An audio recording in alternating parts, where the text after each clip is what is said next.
Hello welcome back to Advi mum pregnancy caring.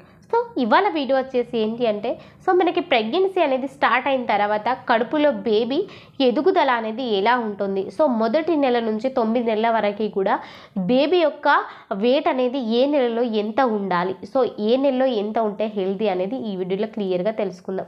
వీడియోలకైతే వెళ్ళిపోయే ముందుగా మన ఛానల్ అయితే సబ్స్క్రైబ్ అయితే చేసుకోండి, పక్కనే ఉన్న బెల్ ఐకాన్ అయితే క్లిక్ చేయండి. నేను పెట్టే ప్రతి వీడియో కూడా మీకు ముందుగా నోటిఫికేషన్ రూపంలో రావడం అయితే జరుగుతుంది. ఏదైనా సందేహాలు ఉంటే కింద కామెంట్ చేయండి, తప్పకుండా నేను మీకు రిప్లై ఇస్తాను. ఇంకా వీడియోలకైతే ఫ్రెండ్స్, ఈ వీడియోలో ఏంటంటే మొదటి నెల నుంచి 9 నెలల వరకు కూడా బేబీ యొక్క వెయిట్ అనేది ఎంత ఉండాలి, కడుపులో ప్రతి నెల కూడా ఎంత పెరగాలి అనేది ఈ వీడియోలో క్లియర్గా తెలుసుకుందాం.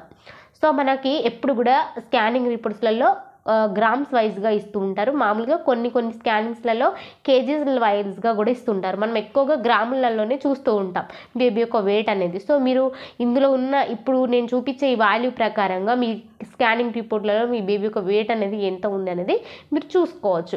సో బేబీ వెయిట్ కనుక ఒకవేళ తక్కువగా ఉంటే డెలివరీ టైం వరకు వెయిట్ పెంచుకోవాలి అంటే ఎలాంటి ఫుడ్ తీసుకోవాలనేది నేను తర్వాత మరొక వీడియోలో చెప్పడం అయితే జరుగుతుంది. సో ప్రజెంట్ బేబీ యొక్క వెయిట్ ప్రతి నెల కూడా ఎంత ఉండాలి అనేది ఇప్పుడు తెలుసుకుందాం. సో మొదటి నెల ఏంటంటే మనకు ఫెర్టిలైజేషన్ అయిన తర్వాత అది గర్భాశయగోడను అతుక్కోవడం, సో ఈ ప్రాసెస్ అంతా కూడా జరుగుతూ ఉంటుంది కాబట్టి సో అప్పటికి బేబీ వెయిట్ అయితే ఇంకేమీ ఉండదు. సో ఇక సెకండ్ మంత్ ప్రెగ్నెన్సీలో మట్టికి 9 గ్రాముల బరువు అయితే ఉంటుందన్నమాట. ఇక 3వ నెలలో కనుక చూసుకుంటే 28 గ్రాములు ఉంటుంది. ఇక 4వ నెలలో కనుక చూసుకుంటే 140 గ్రాములు ఉంటుంది. 5వ నెలలో కనుక చూసుకుంటే 340 గ్రాములు ఉంటుంది. 6వ నెలలో కనుక చూసుకుంటే 680 గ్రాములు ఉంటుంది. 7వ నెలలో కనుక చూసుకుంటే 900 నుంచి 1350 గ్రాముల మధ్యలో ఉంటుందన్నమాట. ఇక 8వ నెలలో కనుక చూసుకుంటే 1800 నుంచి 2270 గ్రాముల మధ్యలో బేబీ యొక్క వెయిట్ అయితే ఉండొచ్చు.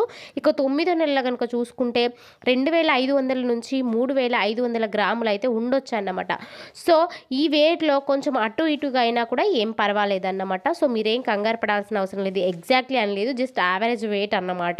ఇలా కనుక చూసుకుంటే మీ బేబీ యొక్క వెయిట్ అనేది ఎంత ఉంది అనేది మీకు క్లియర్గా తెలుస్తుంది అనమాట. ఒకవేళ ఇంతకంటే మీకు బేబీ యొక్క వెయిట్ తక్కువగా ఉంటే డెఫినెట్లీ కొన్ని ఫుడ్స్ అయితే తీసుకోవడం వల్ల బేబీ గ్రోత్ని మీరు పెంచుకోవచ్చు అనమాట. సో ఫ్రెండ్స్, ఈ వీడియో కనుక మీకు నచ్చితే లైక్ చేయండి, షేర్ చేయండి, మన ఛానల్ని అయితే సపోర్ట్ చేయండి. Thank you so much.